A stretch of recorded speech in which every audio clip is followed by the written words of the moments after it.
Welcome to மெஹர்ஜான் kitchen. இன்றைக்கி நம்ம mutton கறி தோசை எப்படி செய்கிறதுன்னு பார்க்க போகிறோம். மட்டன் ஒரு 150 கிராம் போன்லெஸ் மட்டன் நான் எடுத்திருக்கேன். இதை வாஷ் பண்ணி மஞ்சத்தூள் ஆட் பண்ணி நம்ம வேக வச்சிடலாம் குக்கரில். இப்போது இதுக்கு மசாலா அரைக்க வேண்டியதெல்லாம் நம்ம அரைச்சிக்கலாம். ஒரு பேனில் குருமிளகு 1 டீஸ்பூன், 1.5 டீஸ்பூன் வரமல்லி, 1 டீஸ்பூன் சீரகம், இதை நல்லா ஃப்ரை பண்ணிக்கலாம்.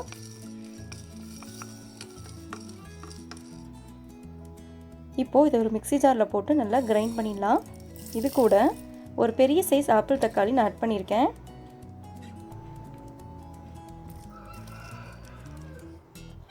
ஒரு 10 முந்திரி பருப்பு இதில் ஆட் பண்ணிடலாம். அவ்வளோதான். இதை வாட்டர் ஆட் பண்ணி நம்ம இதை அரைச்சி வச்சு எடுத்து வச்சுக்கலாம்.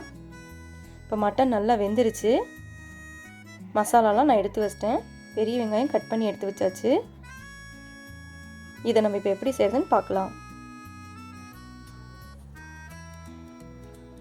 ஒரு பேனை ஹீட் பண்ணி 2 டேபிள் ஸ்பூன் வரைக்கும் நெய் ஆட் பண்ணிக்கணும். நெய் நல்லா சூடானவுடனே கட் பண்ணி வச்சுருக்க பெரிய வெங்காயத்தை சேர்த்துக்கலாம். இதை நல்லா வதக்கி விட்டுக்கலாம்.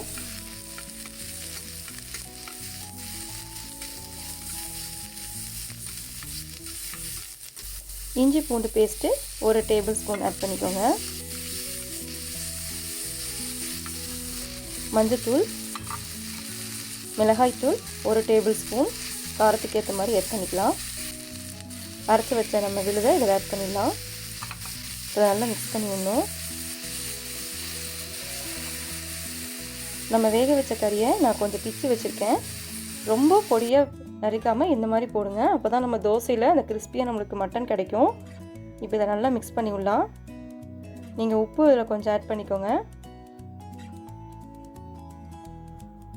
நல்லா மிக்ஸ் பண்ணியாச்சு. கொஞ்சமாக வாட்டர் ஆட் பண்ணி இனி கொஞ்சம் பச்சை வாசம் போகிற அளவுக்கு நம்ம இதை ஃப்ரை பண்ணிக்கலாம்.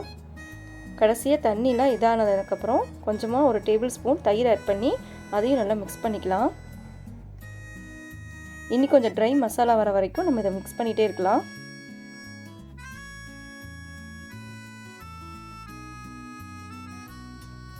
பாருங்கள், நல்லா ட்ரை ஆயிடுச்சு மசாலா. இப்போ நம்மளுக்கு ரெடி ஆயிடுச்சு. இப்போது நம்ம தோசை மாவு கலந்து எடுத்து வச்சாச்சு. இப்போ நம்ம தோசை ஊற்றிடலாம். தோசை கல் நல்லா சூடானதுக்கப்புறம் தோசை மாவில் நம்ம தோசை ஊற்றுறோம்.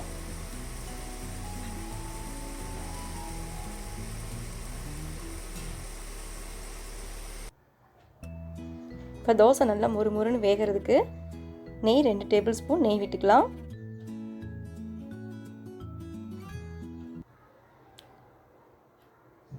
இப்போ நம்ம எடுத்து வச்சுருக்கிற மசாலாவை இதில் நம்ம மேலே பரத்தி விட்டுடலாம்.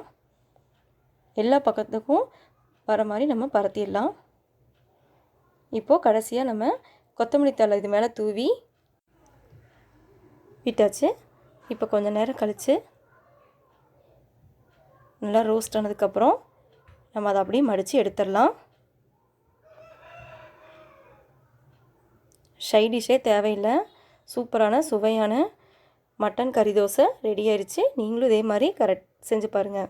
மறக்காமல் நம்ம சேனலை லைக் பண்ணுங்கள், ஷேர் பண்ணுங்கள், சப்ஸ்கிரைப் பண்ணுங்கள்.